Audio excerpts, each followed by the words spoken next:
نحمده ونصلي على رسوله الكريم. بسم الله الرحمن الرحيم. وأن المساجد لله فلا تدعوا مع الله أحدا. قرآن کې الله پاک وایي چې جوماتونه د الله کورونه دي، د الله سره په کورونو کې څوک څوک مه رابلئ. د الله د کور خیال ساتونکي خلک چې هغې باره کې حدیث شریف کې راځي، حضور علیه صلات وسلام وایي تاسو چې هغه خلک وینئ چې هغې د جومات په باره کې د جومات خبرداري اخلي، د مساجدو خیال ساتي، د هغې د اوبو او د هغې د رڼا او د مختلفو ضرورتونو انتظام خیال ساتي، نو تاسو ګواهي ورکړئ چې دا مؤمنان دي.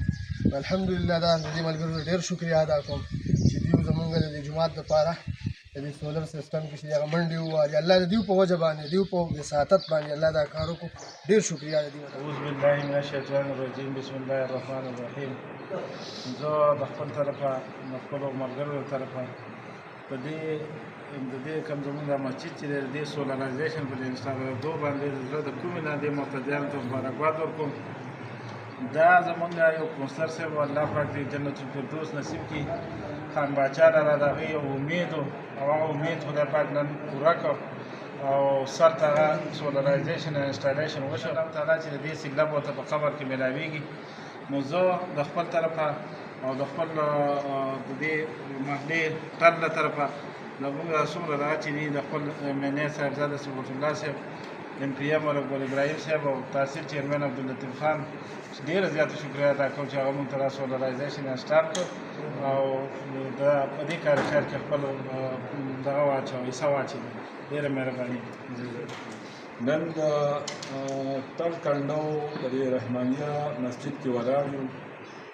دلته کې نن د سولر سیسټم چې کوم راغلی سولرایزیشن هغه په کامیابۍ سره نن انسټال شو او دا اخرنی زموږ په روسي جبر کې سولر سیسټم و د مسجد چې دا انسټال شو.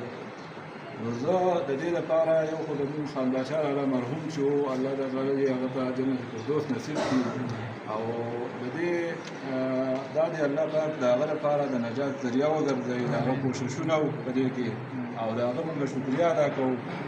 او زه د دې نه علاوه د خپل ایم پي ای صاحب ملک ګل ابراهیم، د صاحبزاده صفوت الله صاحب، د عبداللطیف صاحب شکریا ادا کوم چې هغوی په دې مساجدو کې د دې لپاره منډه ترړه ووهله، د دې لپاره دا سولر سیسټم چې کوم دی نو دا راولېږه.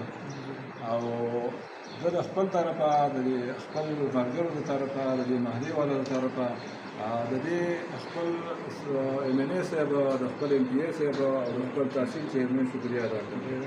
آمین. الحمدلله رب العالمین والعاقبة للمتقین والصلاة والسلام علی خیر خلقه محمد وآله وصحبه اجمعین. الہ العالمین دې ورونو د سولر سیسټم کې جومات دپاره تګ و دا وکړو، ستړی وکړي، الله په خپل دربار یې قبول کړي. دوی له الله پاک د دوی په مال حال کې، د دوی په صحتونو کې، د دوی په کوششونو کې، د دوی په جهدونو کې الله پاک ته برکت واچي. الہ العالمین دغه شان نور هم دوی له توفیق ورکړي، ځای په ځای جوماتونه فلاحي او رفاهي کارونه په هغې کې د دوی صلاحیتونه ولګي. الله صلاحیتونو د لګولو توفیق هم ورکړي، په خپل دربار یې قبول کړي.